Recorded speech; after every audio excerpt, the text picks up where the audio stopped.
গাইবান্ধার সুন্দরগঞ্জের একটি স্কুলে মাঠ থাকলেও খেলাধুলার সুযোগ থেকে বঞ্চিত শিক্ষার্থীরা। মাঠটিতে ধানের আবাদ হয়। অভিযোগ উঠেছে ব্যক্তিগত স্বার্থের জন্য স্থানীয় এক প্রভাবশালীকে এই সুযোগ করে দিয়েছেন প্রধান শিক্ষক।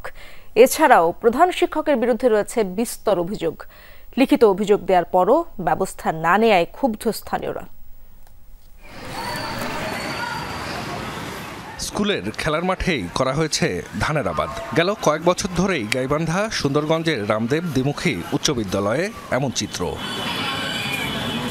1966 সালে প্রতিষ্ঠিত স্কুলটিতে ষষ্ঠ থেকে দশম শ্রেণী পর্যন্ত পড়ালেখা করছে প্রায় 400 শিক্ষার্থী। পুরনো টিনশেড ভবনের উত্তর পাশে নির্মিত একতলা ভবনের সামনে 3.5 বিঘা মাঠ।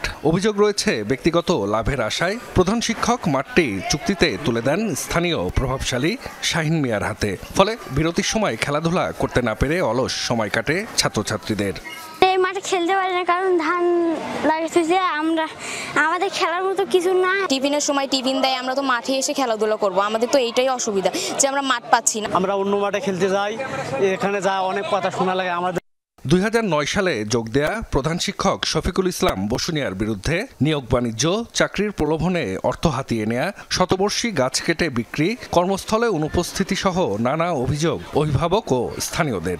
বিগত সময়ে আত্মীয়কে ম্যানেজিং কমিটির সভাপতি বানিয়ে ইচ্ছেমতো বিদ্যালয় পরিচালনা শুরু করেন প্রধান শিক্ষক। লিখিত অভিযোগ করা হলেও কোনো ব্যবস্থা না নেয়ায় ক্ষুব্ধ এলাকাবাসী। কাউকে না অবহিত করে অনৈতিকভাবে গাছগুলো কেটে ব্যক্তিগত কাজে ব্যবহার করছে। ওনার মামাকে ম্যানেজিং কমিটিতে রাখছিল, রাখার পরে উনি সভাপতি বানানোর পরে যে নিয়োগ বাণিজ্যগুলো করছে। কম্পিউটার অপারেটর পদে যে চাকরি দেওয়ার কথা ছিল সে পদটি সে সৃষ্টি করতে পারেনি। আমার 3 লক্ষ টাকা নেয়। স্কুলের মাঠে ধান চাষ, প্রধান শিক্ষকের স্বেচ্ছাচারিতা, বিগত দিনে আমরা এর প্রতিবাদ জানিয়েছি, কিন্তু কোনো প্রতিকার হয়নি। অভিযোগের বিষয়ে জানতে স্কুলে গিয়েও পাওয়া যায়নি প্রধান শিক্ষক শফিকুল ইসলাম বসুনিয়াকে। ফোনেও সাড়া দেননি তিনি। যোগাযোগের চেষ্টা করেও বক্তব্য পাওয়া যায়নি প্রভাবশালী শাহিন মিয়ারও। তবে শিক্ষার্থীদের ভোগান্তির কথা স্বীকার করেছেন সহকারী প্রধান শিক্ষক। সমস্যা তো ছেলে মেয়েদের খেলাধুলার সমস্যা তো হচ্ছেই, আমাদেরও সমস্যা হচ্ছে। মাঠটা কি বন্ধক না বর্গা দেওয়া? না, এটা বন্ধক। প্রধান শিক্ষকের বিরুদ্ধে ওঠা বিভিন্ন অভিযোগের তদন্ত শুরুর কথা জানিয়েছেন উপজেলা নির্বাহী কর্মকর্তা ও মাধ্যমিক শিক্ষা কর্মকর্তা।